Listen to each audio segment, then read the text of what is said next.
It's 2015 and there's some construction work underway over at Massachusetts Institute of Technology, MIT. A team of builders have been brought into the campus in order to put together a new research facility. In the midst of these activities, though, the laborers happened to stumble across something odd. While excavating the site, the workers inadvertently unearthed a startling surprise, some sort of strange cylinder.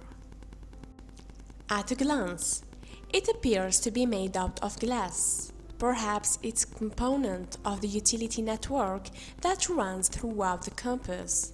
However, a closer look reveals that this cylinder contains a number of items.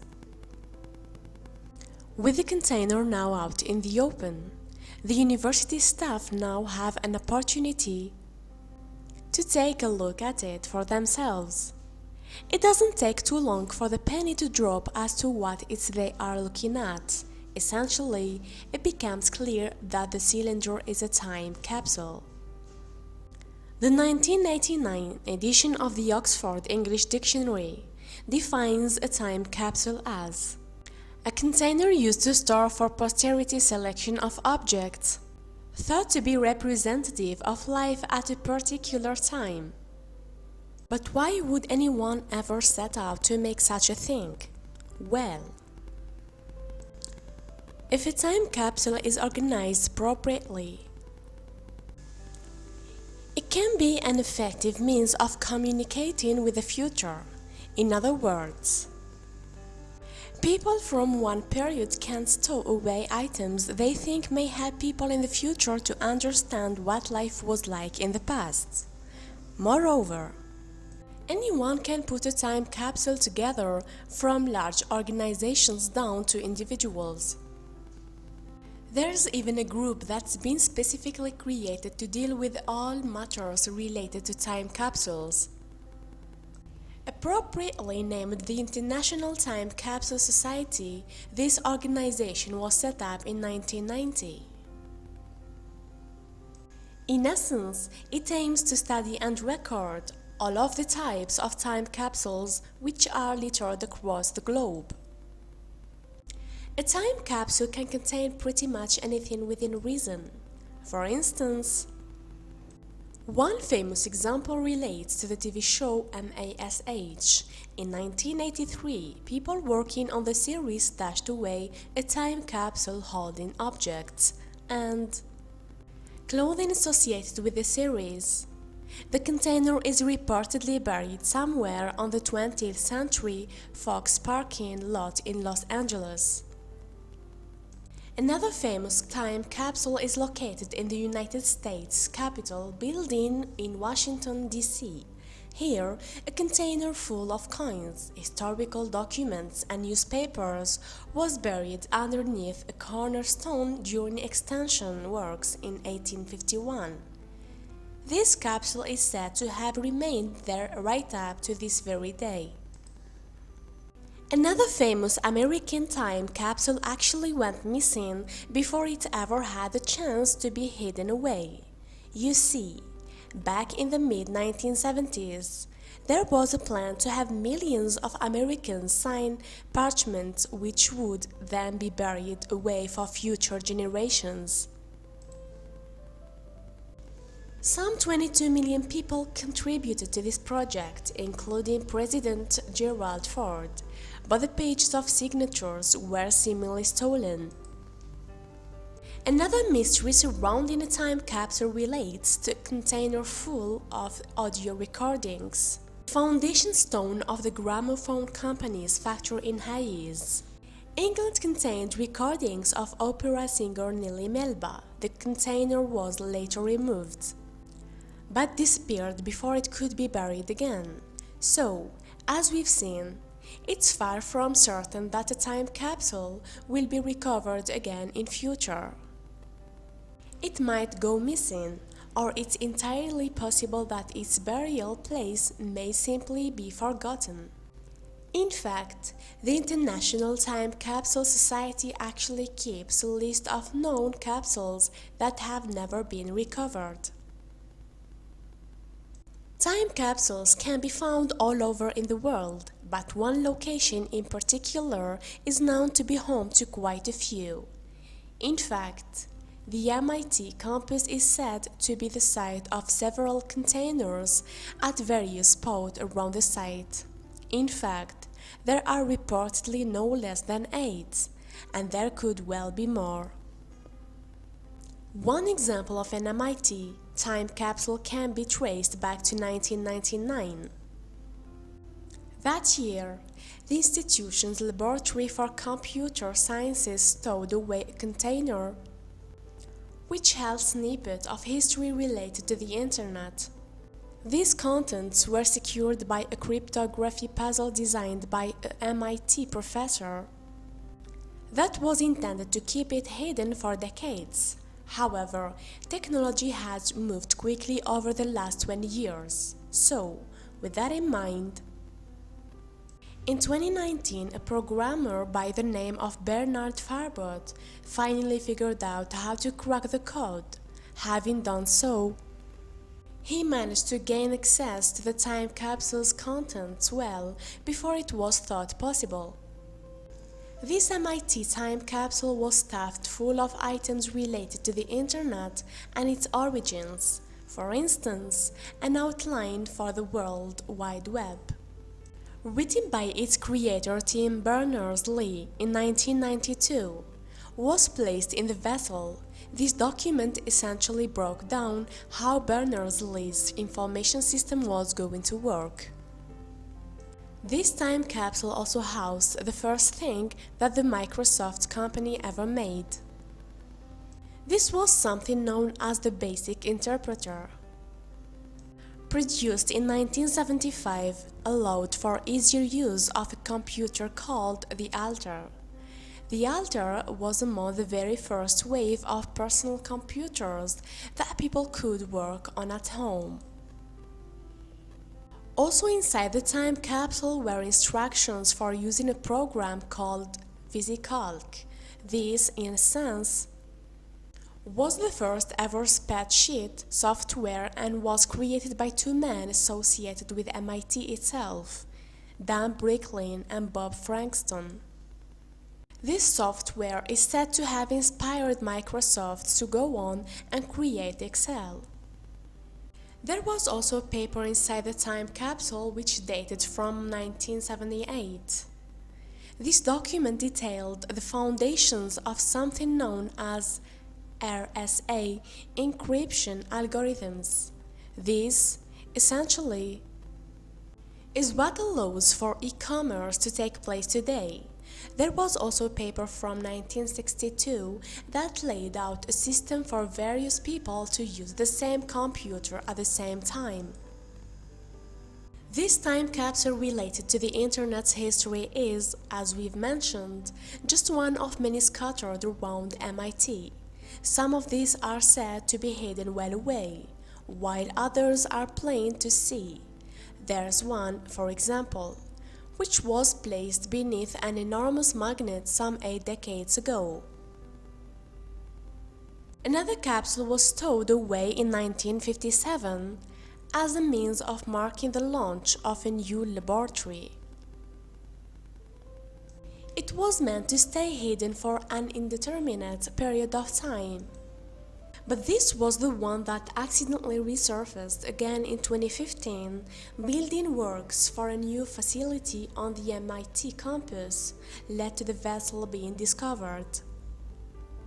This is the time capsule which, you'll remember, was initially mistaken for part of the university campus utility infrastructure. It was only after taking a closer look at the item that it became apparent that the vessel was holding artifacts of historic importance. Even though MIT had buried it, the capsule's discovery was still quite a surprise. In a statement from the university, Deborah Douglas, MIT Museum's Director of Collections, said, MIT likes to be rational and future-oriented. But this is a remarkably sentimental activity and sweet moment. I think it reminds us of a community that also likes to mark special occasions and moments. The full story behind the time capsule eventually emerged shortly after its discovery. It had been stowed away in 1957 by the university's president, James R. Killian Jr., in tandem with an electrical engineering professor, Harold Doc Edgerton. This particular time, as Douglas explained in her statement, would have been an exciting one for technology enthusiasts. As Douglas put it, remember that this was just 4 months prior to the launch of Sputnik and the start of the space race with the Soviet Union. MIT researchers were focused on developing the technologies of the future. They were excited about the completion of the Compton laboratories. Douglas went on to describe the facilities which the time capsule intended to commemorate. She said, "The new building was to serve as the home of the Research Laboratory of Electronics, RLE, the Laboratory for Nuclear Science, and the Computation Center, and was to house a new IBM 704 mainframe computer. Students and researchers would be able to come to the building with their punch cards to run their studies. As for the container itself, this was specifically designed to last for a long time. Cylindrical in shape and made out of glass, the vessel was created by a pair of professional glass blowers named Anthony Valuto and Lawrence Ryan, who used blowtorches to seal the time capsule tight." But what exactly was so special about this time capsule? After all, it's far from the only one to be lying around the MIT campus. Well, it turns out that this one does actually stand out from the crowd. It's, in other words, a particularly significant historical treasure trove. Put simply, the reason for this is down to the instructions which were placed inside the time capsule. You see, most vessels of this kind advise that they should be opened few decades down the line, so that someone could witness both its interment and its opening. This one, however, implores that it stay sealed for quite a bit longer. Douglas explained more in her statement. She said, "The time capsule is very unusual in the sense that it proposes an opening date of 1,000 years from its burial. There is not enough information from what we have to discern how serious the time capsule's creators were about that deadline. 1,000 years is a long time. So measures had to be taken to ensure that the contents of the cylinder wouldn't degrade. So, with this in mind, the capsule was pumped with argon gas. A small amount of carbon-14 was also put into the container, so that the people who found it in the future would be able to determine when it was buried, in the event that its other contents were ruined." A note written by MIT President James Killian was also inside the time capsule alongside its other contents.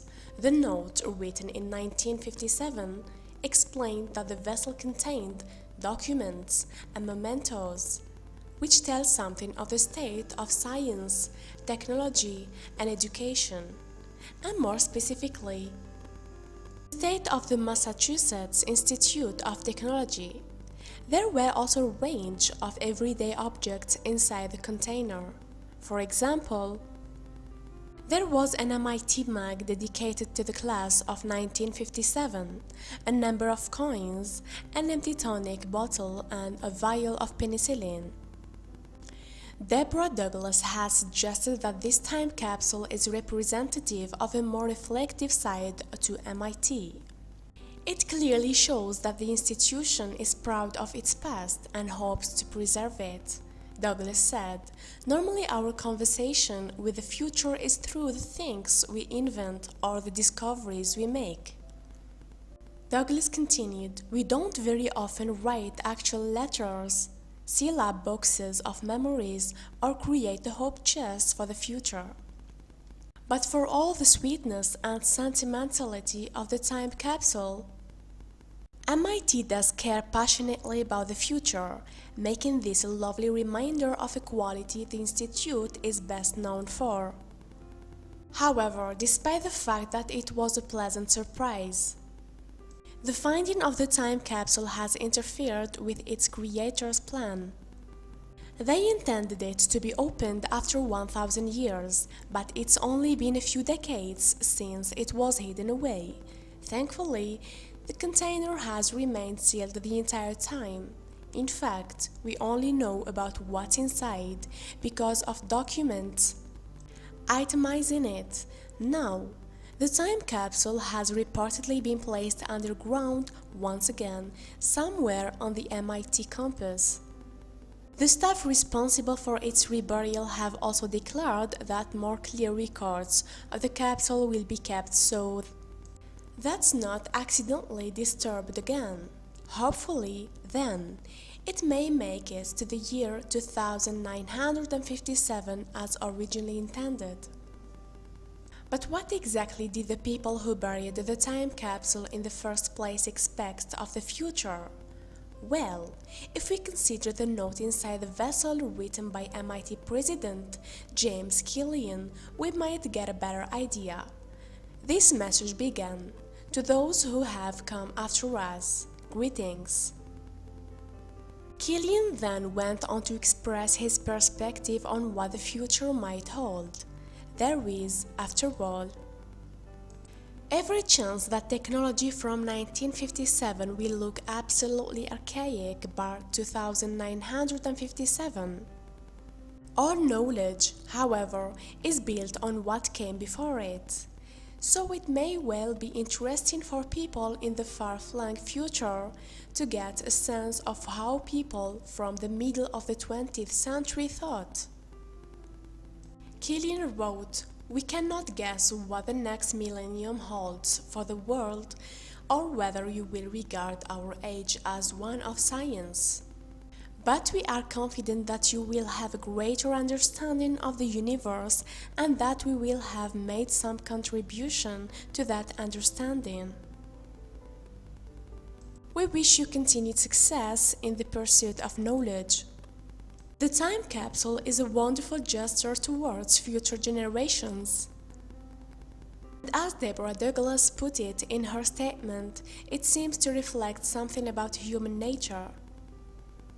Speaking of time capsules, she said, "It's part ship in a bottle, part letter to the future, and we do it often. We seem to have this impulse to collect and to be deliberate about communicating with our future selves."